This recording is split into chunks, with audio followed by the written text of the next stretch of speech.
Apa itu awan?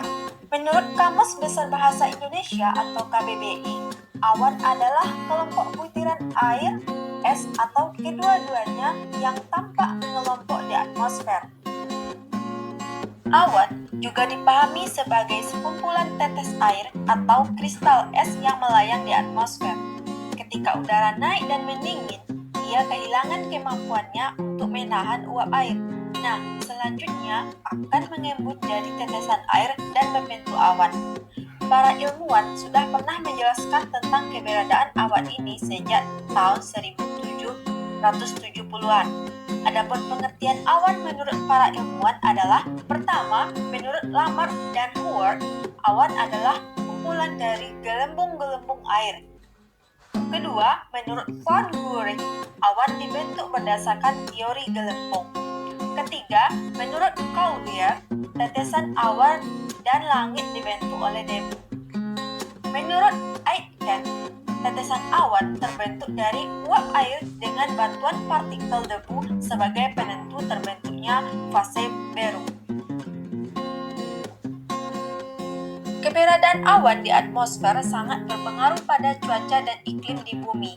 Contohnya saja, jika di daerahmu terdapat awan yang berwarna hitam dan pekat, seperti di dalam video, maka kemungkinan besar akan turun hujan di daerah tersebut. Sebaliknya, jika kamu menjumpai adanya awan berwarna putih bersih dengan jumlah yang tidak terlalu banyak disertai pembendangan langit yang berwarna biru, maka kemungkinan besar tidak akan turun hujan di daerah tersebut. Lalu, bagaimana proses pembentukan awan itu? Awan tidak muncul secara tiba-tiba, melainkan melalui serangkaian proses tertentu yang diawali dengan adanya suhu udara panas di daratan. Suhu udara panas tersebut akan mengakibatkan naiknya uap air. Lalu, uap air tersebut akan mengembang secara adiabatik karena tekanan udara di atas lebih kecil daripada di bawah. Saat uap air mencapai ketinggian tertentu yang suhunya lebih rendah, uap air tersebut akan mengalami pengembunan, sehingga berubah wujud menjadi tetes air. Proses ini dikenal sebagai kondensasi. Hasil kondensasi uap air inilah yang nantinya terlihat sebagai awan. Jenis-jenis awan. Berdasarkan ketinggiannya, awan dibagi menjadi 4 jenis, yaitu golongan awan rendah, yaitu awan yang ketinggiannya hanya mencapai 2000 meter. Adapun awan yang termasuk golongan awan rendah adalah awan nimbus stratus, awan stratocumulus, dan awan stratus. Selanjutnya, golongan awan menengah, yaitu awan yang berada di ketinggian 2000 meter sampai 6000 meter di atas atmosfer. Adapun awan yang tergolong awan menengah adalah awan altocumulus, awan altostratus. Selanjutnya, awan golongan awan tinggi, yaitu awan yang memiliki ketinggian di atas 6000 meter. Adapun awan yang tergolong awan tinggi adalah awan cirrus, awan cirrocumulus, dan awan cirrostratus.